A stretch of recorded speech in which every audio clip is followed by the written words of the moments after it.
मी माननीय सर्वोच्च न्यायालयाचे मनापासून आभार मानतो।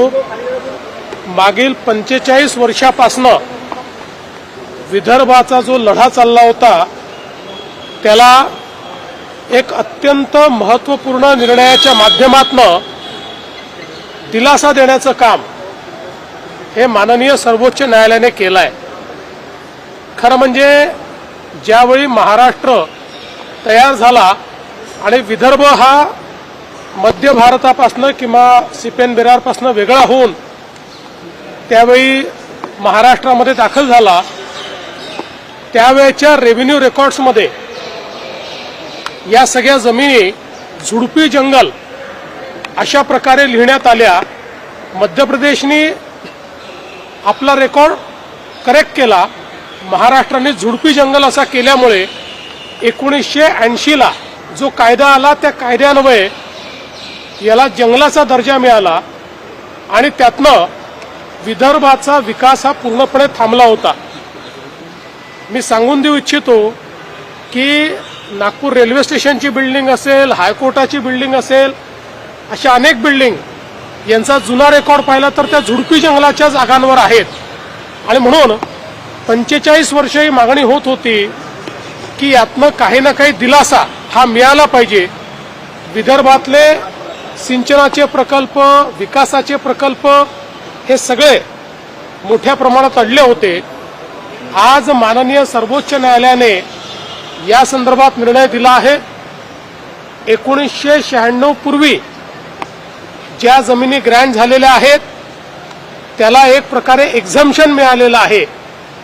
96 नंतर ज्या जमिनी ग्रँट झालेल्या आहेत त्या संदर्भात एक प्रोसेस दिलेली आहे की ज्या प्रोसेसचा अवलंब करून राज्य सरकार केंद्र सरकारकडनं त्या जमिनी मागू शकते। आणि सगळ्यात महत्त्वाचं म्हणजे जी आमची मागणी होती की झोपडपट्ट्या ज्या आहेत यांना मालकी हक्काचे पट्टे देण्याकरता एक्झम्पशन देण्यात यावं, त्याला देखील मान्यता ही माननीय सर्वोच्च न्यायालयाने दिली आहे।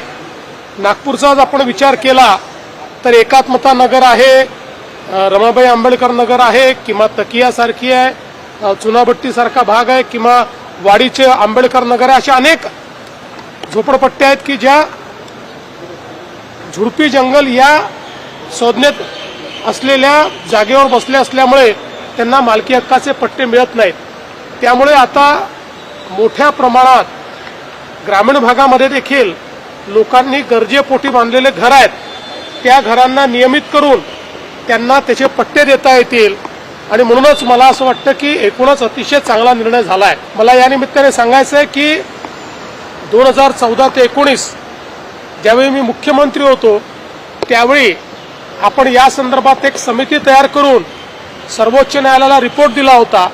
सर्वोच्च न्यायालयाने सीईसी तयार केली होती आणि त्याच्यात तो रिपोर्ट जो आहे तो ठेवला होता। आणि जवळजवळ आपण जो रिपोर्ट दिलेला आहे तो रिपोर्ट त्यांनी मान्य केलेला आहे। त्यामुळे राज्याचं यातनं विशेषतः विदर्भातलं खूप मोठा विदर्भाला याचा फायदा होणार आहे। आणि म्हणून 45 वर्ष विदर्भातले सगळे पुढारी सातत्याने जी मागणी करत होते त्याला एक प्रकारे सर्वोच्च न्यायालयाने मान्यता दिली, त्याबद्दल सर्वोच्च न्यायालयाचे आभार मानतो। आणि हे करत असताना सर्वोच्च न्यायालयाने सगळ्यात महत्त्वाचा बॅलन्स साधलेला आहे।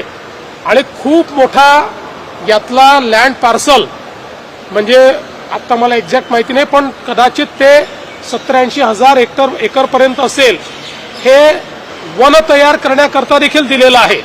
म्हणजे त्याच्यावर संरक्षित वन आपल्याला तयार करावं लागणार आहे।